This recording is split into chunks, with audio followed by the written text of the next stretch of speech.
Agora nós voltamos a falar com o Roberto Cabrini, diretamente de Caracas, capital da Venezuela, uma das regiões mais atingidas pelo terremoto devastador que atingiu o país essa semana.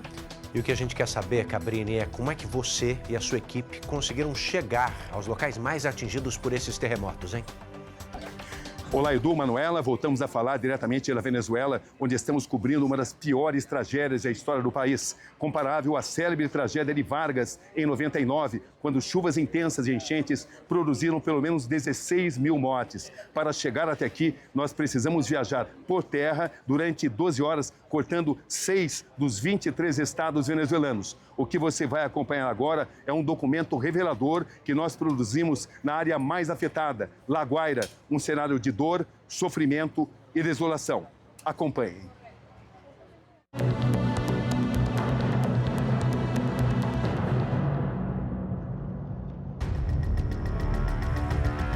Em uma nação já tão marcada por sucessivas crises políticas e sociais,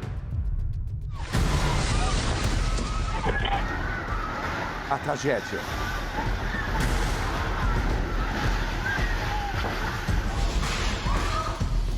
Em segundos, o mundo desaba.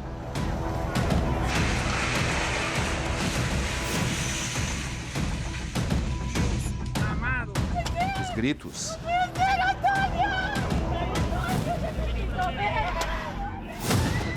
Os sons. E as faces da dor. Necesito que me ayuden con mi hija, visiten los escombros, por favor. Tudo se transforma. Finalmente chegamos à região atingida pelo terremoto. E o que encontramos aqui, no centro de Caracas, é um cenário desolador. Buscas que não param. O desespero. As perguntas sem respostas. Nos escombros, a luta pela vida. A ajuda que às vezes chega a tempo.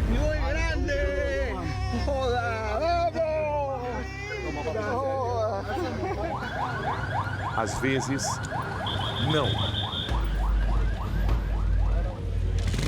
A esperança intercalada pela angústia. Na Venezuela de hoje, o número de mortos não para de subir. E o dos desaparecidos também. A contagem do desastre do corpo e da alma. Mas é preciso resistir. Uma longa jornada, de São Paulo para Bogotá, da capital da Colômbia para Cúcuta, noroeste do país, na fronteira com a Venezuela. Estamos agora no ponto de passagem para o território venezuelano. Entrar significa passar mais de 6 horas de longos interrogatórios em uma nação onde o trabalho de jornalistas, principalmente os estrangeiros, costuma ser bloqueado. É fim de noite de sexta-feira, quando finalmente conseguimos passar. Agora são 800 quilômetros até a área afetada pelo terremoto. Madrugada dentro, na estrada. É começo de madrugada quando chegamos a San Cristóbal, a primeira grande cidade depois da fronteira entre Colômbia e Venezuela, e uma das principais do país. Cortamos o país marcado por paisagens exuberantes e contrastes sociais.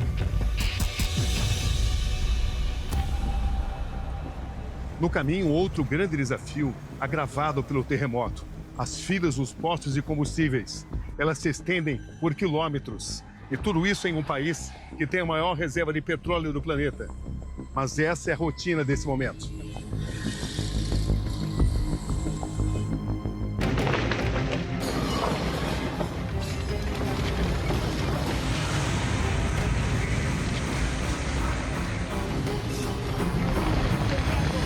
Olha isso, está dentro do prédio.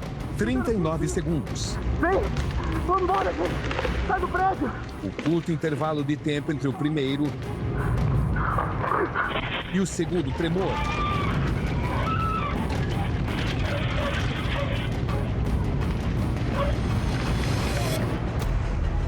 Terremotos consecutivos chamados de gênios.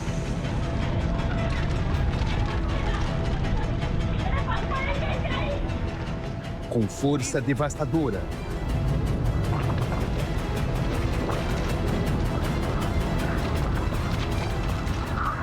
Olha o nosso hotel. Olha o hotel que a gente está.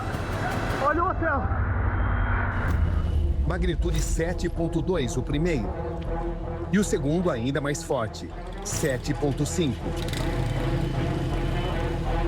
Em uma escala que vai até 10. Um fenômeno que nessas proporções não acontecia há mais de 100 anos. As imagens rodam e chocam o mundo. Aí está a mão, A imensa tragédia.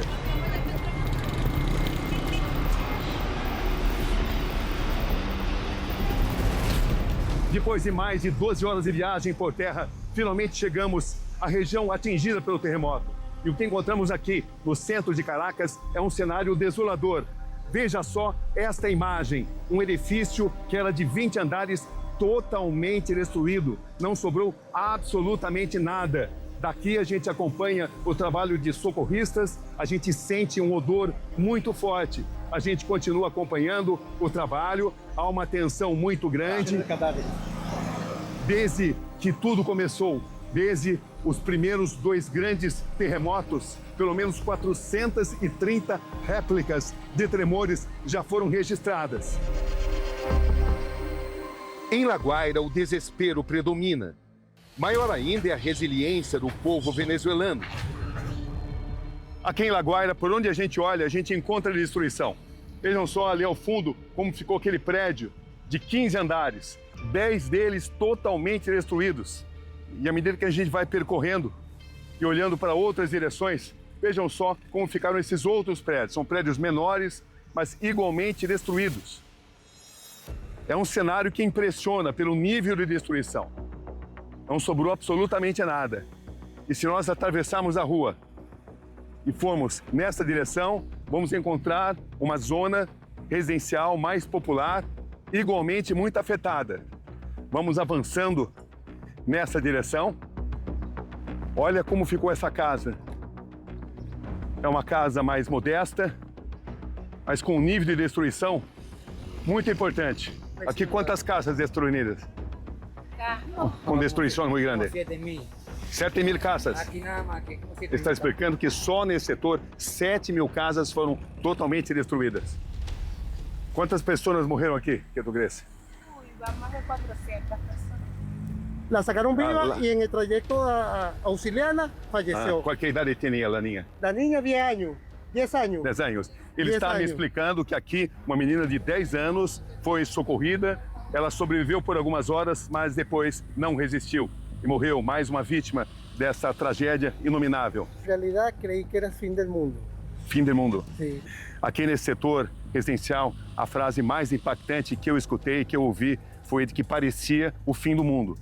Eram pessoas que já viviam com muitas dificuldades pela crise social e que agora enfrentam esse tipo de inimigo, esse tipo de adversário. Por onde a gente olha, a gente encontra algum tipo de destruição. Aqui vivia muita gente, muitas pessoas. E esse cenário é o que nós encontramos, tudo que sobrou. Escombros. As sobras de onde antes havia muita vida. Por todos os lados a gente encontra sequelas dessa tragédia. Pequenos ferimentos que são tratados da maneira que é possível se tratar. É tudo muito precário e as pessoas estão nesse instante sobrevivendo diante dos escombros, onde elas viviam. Elas montaram barracas, puxaram colchão quando isso foi possível, cadeiras, utensílios domésticos e estão aqui tentando resistir a tudo que aconteceu. Esta é a Jay, estilista, e este é o filho dela, Rei, de apenas 4 anos. Como explicar para crianças como Rei o que aconteceu aqui? Esse é o desafio de mães como ela. Graças, senhora. Onde hay dormido hoy? Aquí. Aqui? Hay dormido acá? Mira, aquí, desde que pasó la tragedia estamos aquí. Como estão sobrevivendo acá? Nos traen comida, gracias Nos traen a comida. personas como usted, nos traen comida, agua. E hay perdido muita gente, família, amigos? Sí perdimos familia, amigos, compañeros de trabajo. Pode me descrever a sensação que tuve no momento do temblor? Sí, se lo puedo describir. Lo peor que yo haya vivido en mi vida. Es algo que no da tiempo de nada. Pensou que não iria sobreviver? No en mí, pensé fue en mi hijo. Que E como está seu filho? bien, gracias a Dios. Esse grupo de moradores, por exemplo, está em reunião, tentando encontrar um caminho. O que fazer diante de uma situação como essa?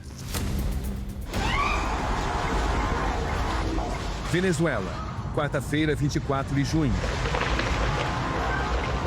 6h04 da tarde.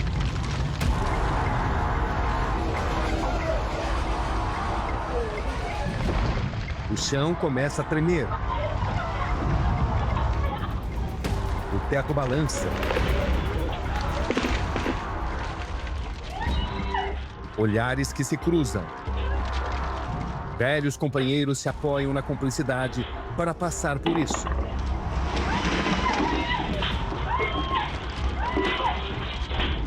O prédio parece avisar que em segundos vai estar em ruínas.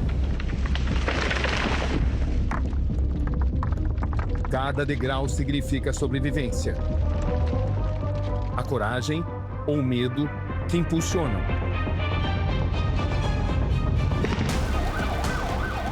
Cada segundo conta. Ninguém quer desistir. Pedidos de socorro por todo lado. ¡Ayuda! E um resgate que mostra a importância de continuar.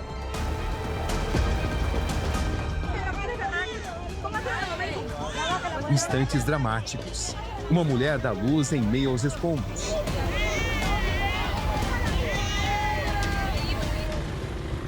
O epicentro dos tremores é na região norte da Venezuela, próximo da cidade de El Guayabo, a 170 quilômetros da capital. Caracas, La Guaira e cidades litorâneas são as mais atingidas. Essas imagens de satélite mostram o antes e o depois da devastação. Entre as vítimas fatais, 2 brasileiros. Vanessa Zacarias da Silva, 44 anos. A brasileira morava em La Guaira, a 25 quilômetros da capital Caracas.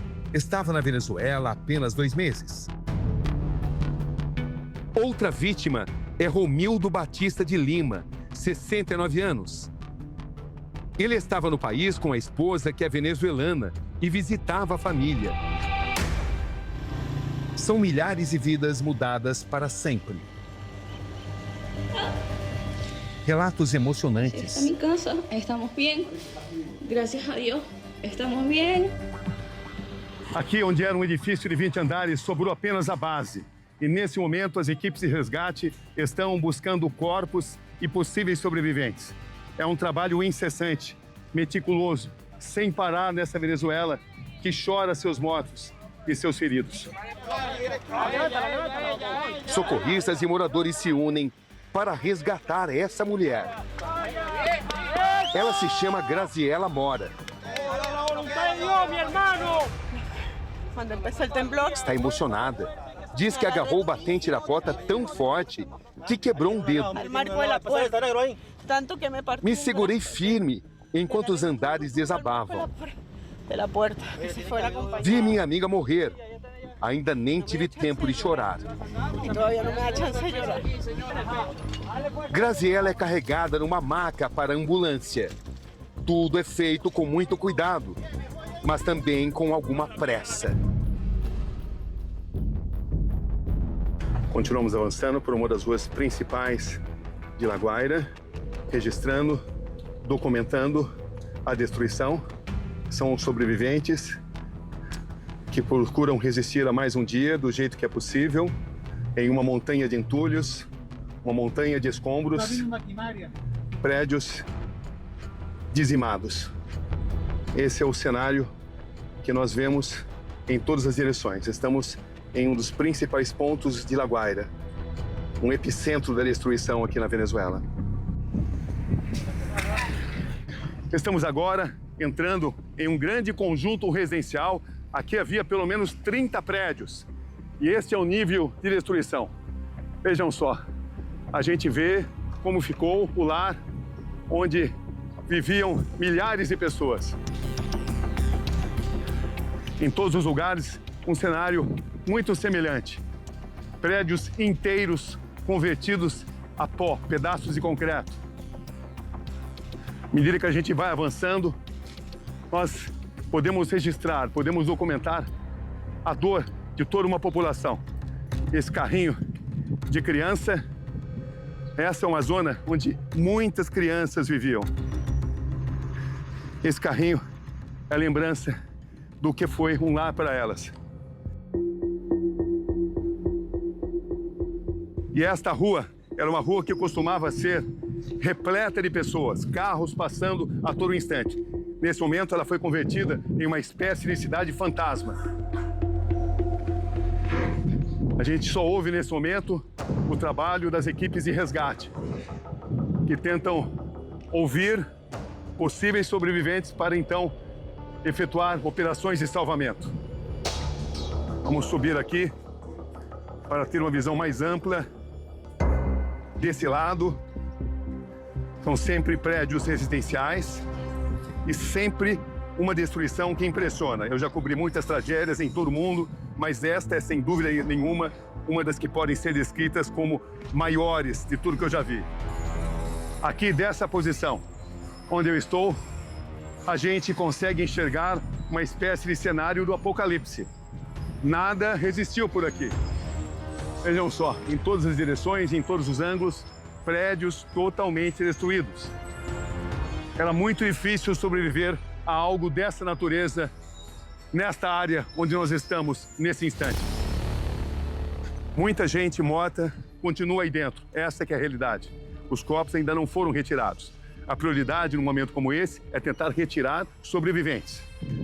Cachorros vagueiam por aqui, como vocês podem perceber. Ali, aquele grupo de trabalhadores está tentando fazer um resgate. Vejam só, ali eles estão tentando resgatar possíveis sobreviventes. Há momentos de muito silêncio, onde eles tentam escutar uma voz, um suspiro, um grito, um gemido. E aí, quando existe algum tipo de resposta positiva, eles prosseguem em seu trabalho. Estamos, nesse momento, nos aproximando desse conjunto de prédios. São 3 prédios, todos de 15 andares e todos muito destruídos. Eles ficam na Marina, aqui na Marina de La Guaira. E as imagens mostram como a destruição foi severa por aqui. Esse ficou totalmente destruído. Não vai dar para se aproveitar absolutamente nada. E o prédio estava cheio de gente. Esse é o prédio que se chamava Belo Horizonte, a capital de Minas Gerais.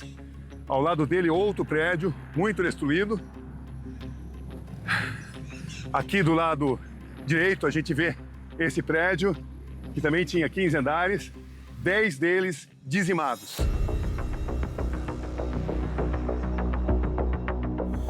Percorrendo as ruas de La Guaira, a gente observa que a tragédia dessa vez não teve qualquer tipo de distinção de classe. As residências mais humildes foram afetadas tanto quanto aquelas mais sofisticadas. Esta é uma zona mais sofisticada, de casas mais luxuosas, casas mais caras aqui da cidade, igualmente afetada.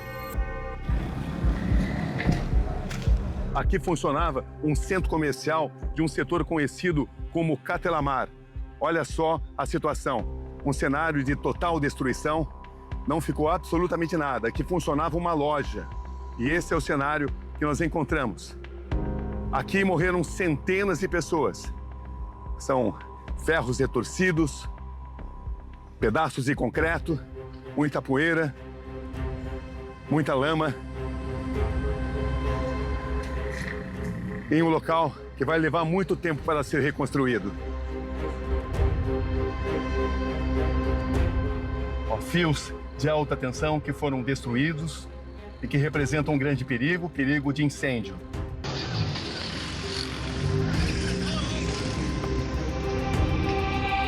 Estamos agora em outro setor muito atingido. Vejam só como ficou esta caminhonete. Ela ficou carbonizada após o grande terremoto. E se nós entrarmos nessa direção, vamos encontrar prédios, uma zona residencial que, além da destruição provocada pelo terremoto inicial, foi depois incendiada. Do gás escapou no momento do terremoto. E tudo isso foi transformado numa grande bomba que explodiu. Não houve qualquer chance de sobrevivência para quem estava aí dentro. Vejam só quantas residências totalmente carbonizadas, destruídas. Houve uma destruição inicial provocada pelo gigantesco tremor de terra que se seguiu a esse incêndio. Nada sobrou depois desse grande incêndio.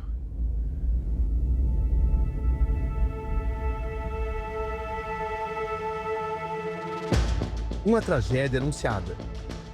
A Venezuela está localizada em uma região sensível, onde placas tectônicas se encontram e pressionam a terra. As placas do Caribe e da América do Sul se movem lentamente, mas quando essa movimentação acumula energia, o resultado é catastrófico. E não para por aí. Nas horas e dias que se seguem, uma série de réplicas continuam a estremecer a terra e mantém o país em alerta constante. Cada réplica é um lembrete de que a Terra ainda está se ajustando e que o risco permanece.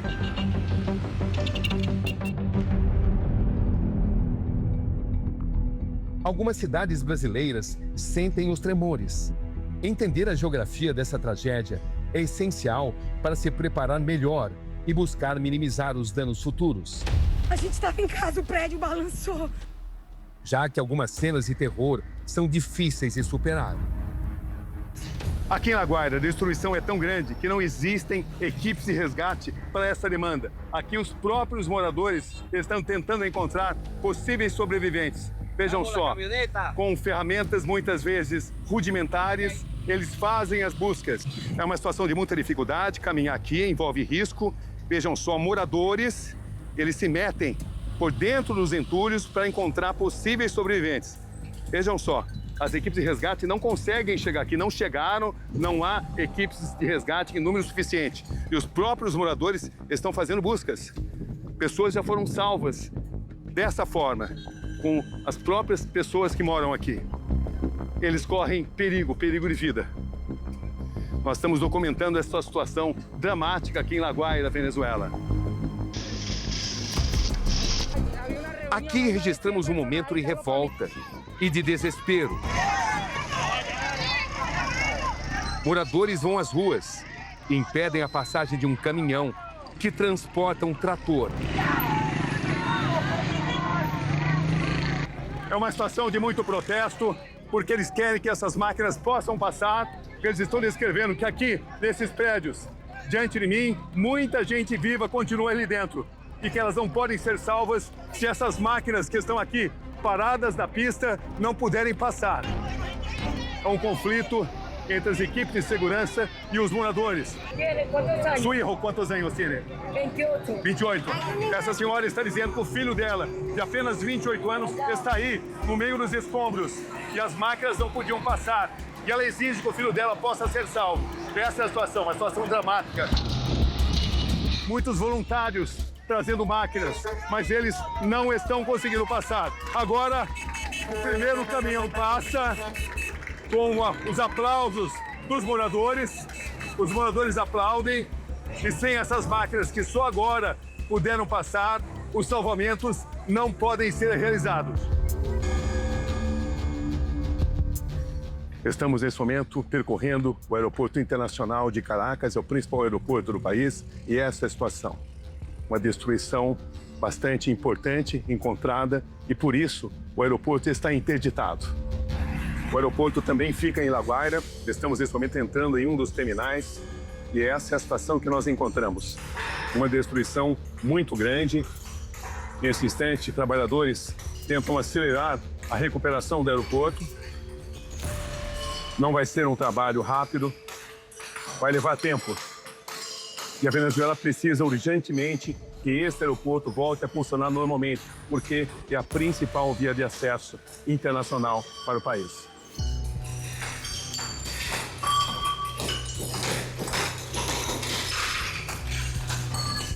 Vários países enviam ajuda. O Brasil entre eles. Esta é a delegação. Resgatistas, mantimentos, cães farejadores.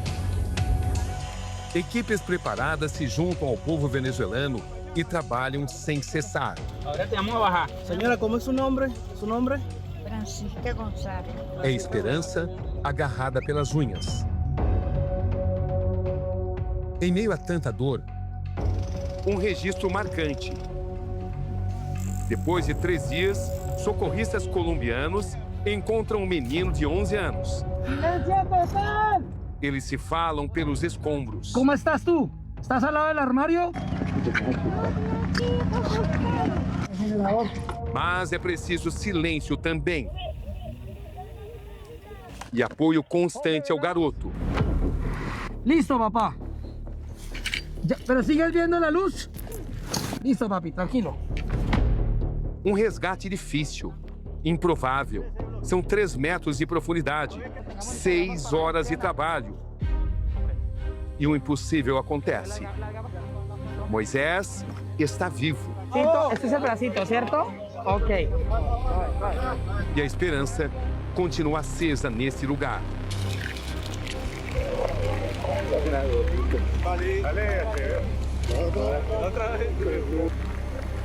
Neste olhar.